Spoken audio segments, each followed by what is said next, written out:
Hi guys, welcome my channel captain middle world. তো আজকে আমার সকাল সকাল হাটে চলে এসেছি। তো ফার্স্টে দেখতে পাচ্ছেন আপনারা খরগোশ। তো খরগোশগুলো এখানে বিভিন্ন কালার আর বিভিন্ন সাইজ অনুযায়ী এখানকার দাম আছে। মোটামুটি আপনারা 200 থেকে 300-এর মধ্যে পিস পেয়ে যাবেন। এবার খুব বড়গুলো একটু প্রাইস বেশি। তো আগের সপ্তাহ মতনই এখানে প্রাইস আছে, আর কিছু না। তো এখানে দেখতে পাচ্ছেন সিরিয়ান হ্যামস্টারের মধ্যে এখানে হোয়াইট আর এখানে ইয়েলো আর ডুয়াল কালারের মধ্যে আছে সব কিছু। তো যেগুলোর প্রাইস এখানে ডিপেন্ড করছে আর কি মার্কেটের উপরে, আমি এখনও সেটা আমাকে বলা হয়নি।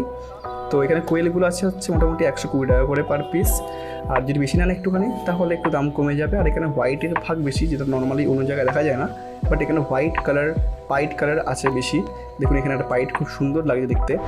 তো এরপরে চলে এসেছি পায়রার দিকে। পায়রাগুলো এগুলো যেগুলো আছে সেগুলো হচ্ছে 1000 টাকা করে পেয়ার বলছে, বাট এগুলো নেগোশিয়েবল হবে অবশ্যই। ঠিক করার দাম বলছি, সব করে নেগোশিয়েবল পসিবল। আপনারা আসুন, এসে দেখুন, দেখে আপনারা দাম দর করে নিয়ে যেতে পারেন।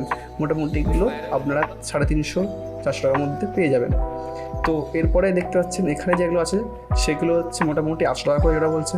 ওই 800 টাকা করে জোড়া বলছে ঠিকই, বাট আপনারা এখানে চাইলে দাম দর করে আর কমিয়ে নিয়ে নিতে পারেন। তো শ্যামবাজার গ্যালাক্সিতে যা দাম চলে এখানে একটু দাম বেশি বলা হয়, নাহলে অনেক কাস্টমার আর কি তারাও ব্যবসা করছে। তো মার্কেটের দাম ভ্যালু বাড়ানোর জন্যই তারা এরকম দাম বলে। তো আপনারা চাইলে দাম দর করে এরকম করে বিভিন্ন পায়রা অনুযায়ী, কালার পায়রা হলে একরকম, নর্মাল গিরিবাজ মেন্টেস পায়রা হলে একরকম,